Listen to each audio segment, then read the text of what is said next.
Hi guys, Bardcore here. This is my third video in my tutorial video series on how to use Summoners War Optimizer.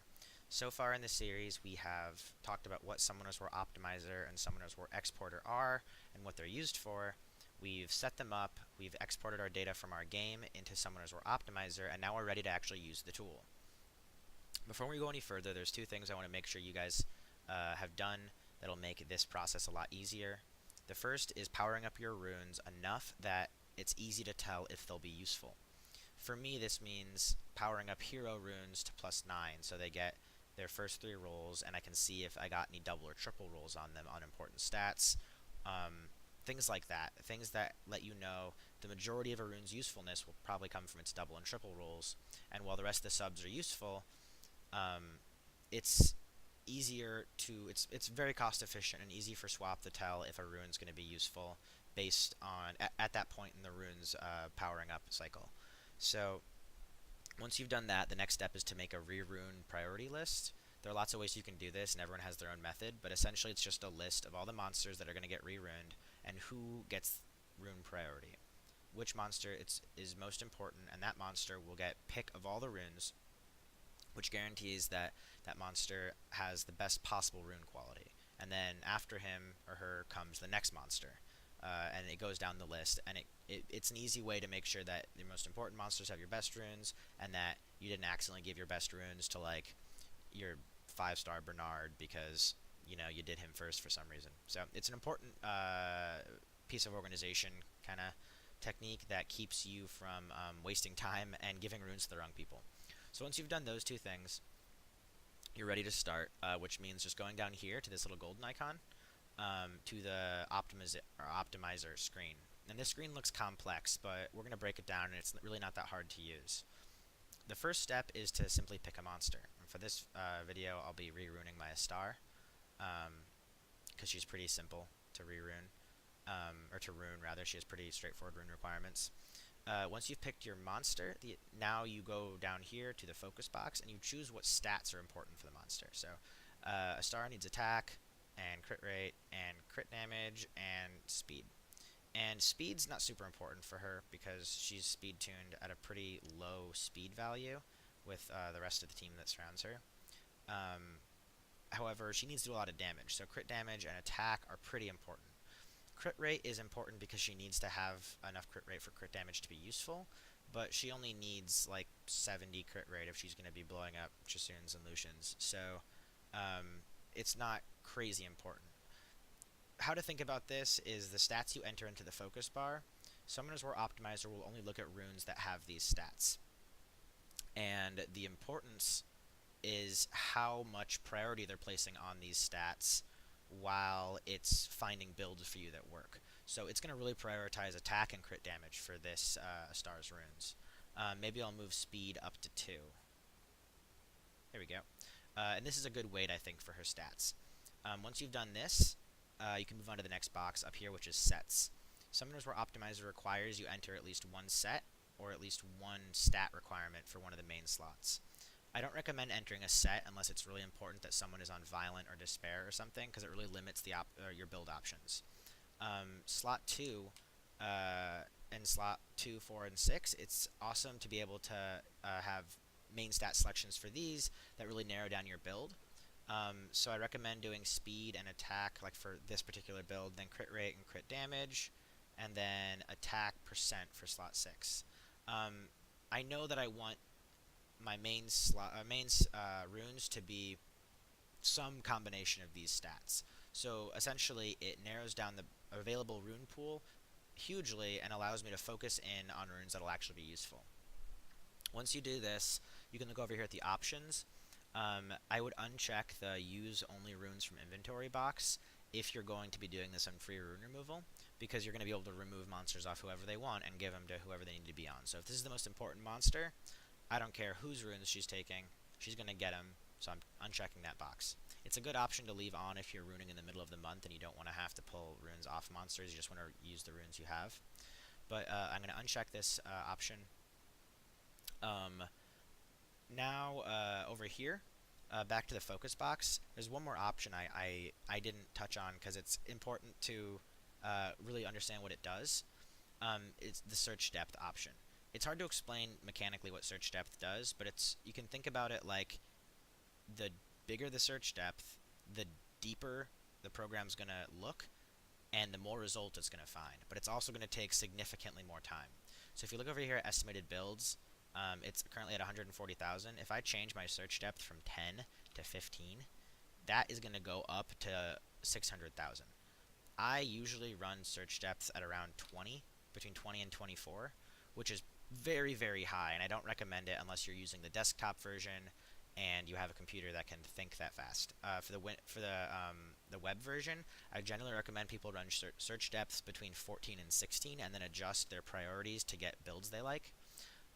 But the higher search depth you have, the more builds it's going to return, and the more likely it is you're going to find a build you really like. So think about it like that. It's a checks and balances kind of thing. One of the things that is important when you're doing search depth and you're doing high search depth is you don't want it to return. Let's say I run this and it finds 500,000 results. It's going to return to the program a 500,000 result long table that this thing has to sort through then, which means anytime you want to sort by what has the highest speed, what has the highest attack value, it's going to take like a minute to reorder that table. So one of the great options it has is the pre-filtered mode. This is going to filter that table out by requirements you might have before it even returns the table. So it's going to significantly cut down the time it takes to interact with that table and find the results you really want. And if you have things you really know about this build you need, like I know I need my star to be at least 150 speed, and I want her to have at least 70 crit rate, let's say. Those are some pretty basic requirements, and they're pretty general. I like to do general requirements and then narrow them down slowly until I find a build I like. But if I say these requirements, that's pretty standard and pretty acceptable. And then I go ahead and click optimize. Well, before I click optimize, let's look over here really quick at this. It says actual stats plus 12 and plus 15. If you click plus 12, it's going to calculate all of the runes as if they were plus 12. As if, let's say you have a 6-star, or you have a plus 6 rune that has gotten all of its rolls, and you're pretty sure it's going to be useful because you got a double roll into speed. Summoner's War Optimizer could use that, but if it's a slot 4, let's say, it's going to think that it's only ever going to have the plus 6 stats, the main stat it has, which is not true. You're going to get it to plus 12 or plus 15, obviously. And so you can use these two options to have Summoner's War Optimizer predict what the runes will look like. It projects them forward just based on how main stats progress. It won't predict the substats you're going to get when you hit plus 9 and plus 12 in this example, but it will predict the main stats, or rather project them forward and do the math at that point, which is nice if you haven't powered up your runes all the way to plus 12. I generally do plus 12 simply because it's a more accurate reflection of what I'll have in the immediate future, since I rarely have the money to plus 15 all of the runes I'm swapping around.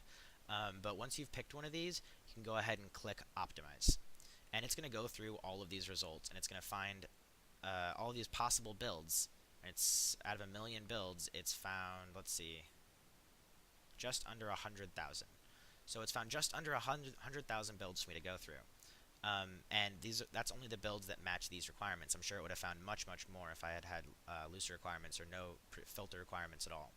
So now that I'm looking at all of this information, I can kind of narrow down this search filter even more by looking at the stats I see on here that I really like. Two important stats to pay attention to if you're just doing this for a really kind of basic, I want to make this monster tanky, I want to make this monster do damage. There's two important stats that Swop calculates for you that are really awesome, and those two stats are effective HP, right here it says EHP, and then over here it says damage. Those aren't stats you find in game, but it's easy to think of them as scores for the offensive and defensive capabilities of a monster. So effective HP is essentially a score that determines, it multiplies the offense, or the HP and the defense by like some factor, right? It's a number arrived to by multiplying those two.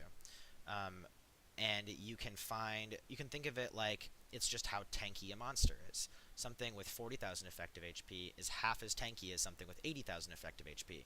I don't know what their actual HP and defensive values are that gave them that number, but it's an easy way to balance it. If you want your Shannon as tanky as possible for Giants B10, calculate based on effective HP, not on health or defense specific numbers. The other one is damage, which is basically the same thing for attack, crit damage, and crit rate. It finds the balance between attack, crit damage, and crit rate that it essentially balances those, finds a score that those three numbers result in, and then it's an easy way to say, okay, well, I want the most offensive potential. You don't have to worry about balancing attack versus crit damage at certain crit rates and what's more efficient. It'll do that for you. Whatever has the highest damage value is what's going to actually end up doing the most damage. So if I'm just trying to make a star do a bunch of damage, I can sort by the damage value, and I can see that there's a build here where she is doing way more damage. And if you look at this, you'll see maybe you can compare. Yeah, she has way more attack. She's got more crit rate, got significantly less crit damage, though. And I have to ask myself, well, is that worth it? She's also much slower. I don't know if that's worth it. But it is worth noting that if I'm attacking Jasoons and Lucians, that 98 crit percent is kind of wasted, right? Because you get 15 crit chance for attacking something with elemental advantage. So now maybe up here I can say, well, I don't want to have to worry about wasting that potential. So I'm going to change this to 88. I change it to 85 because that's the cap for that's the effectiveness cap, but maybe there's a build at 86 or 87 I really like. So I'm going to change that, and now I'm going to sort by damage. And I'm going to find a build here that is 80 crit rate, significantly higher attack, 50 less crit damage, and it's acceptable speed. So maybe I really like this build. There's things you can do to get more accurate depictions of a monster's damage, and I'll cover those in the next video. I don't want to get too in depth there. But if let's say I like this build, and I say, yeah, this is what I want. It meets all my requirements. Awesome. I'm going to go ahead and click on it, and it's going to say, yes, these are your new runes. And I'm going to be like, yay, cool, new runes. The first thing I'm going to do is I'm going to click equip runes, and what this will do is this will, in Swop's memory, make it think that a star is using these runes. So next time when I need to go actually put these runes on a star, I can go to her entry and Swop, and it'll say these are a star's runes. It'll also tell you where it got them from, where it found them. So this rune that a star is using was taken from my Teor. This one is taken from my Teor as well. This one from Vertihile. These two are in my inventory, and a star is already using this one right now. So it makes it easy to find the runes you need to put on a monster.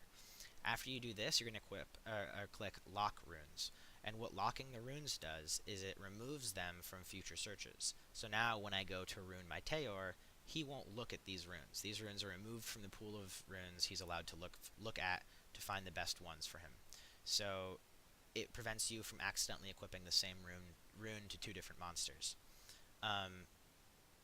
It's important to note that locking means absolutely nothing if you check this box, so don't check that box is the moral of the story. And locking runes makes it easy to have a rune priority list, because now the runes equipped to the best monster, no one else can use. There are little things you can do, like if you want to say, well, let's go plus 15, because obviously I'm going to plus 15 on my runes. It'll rerun the search, and it'll find things with even higher damage, or even higher damage potential. So the build I chose, which is now what it displays here, is still the best damage build for all of these builds I have available to me.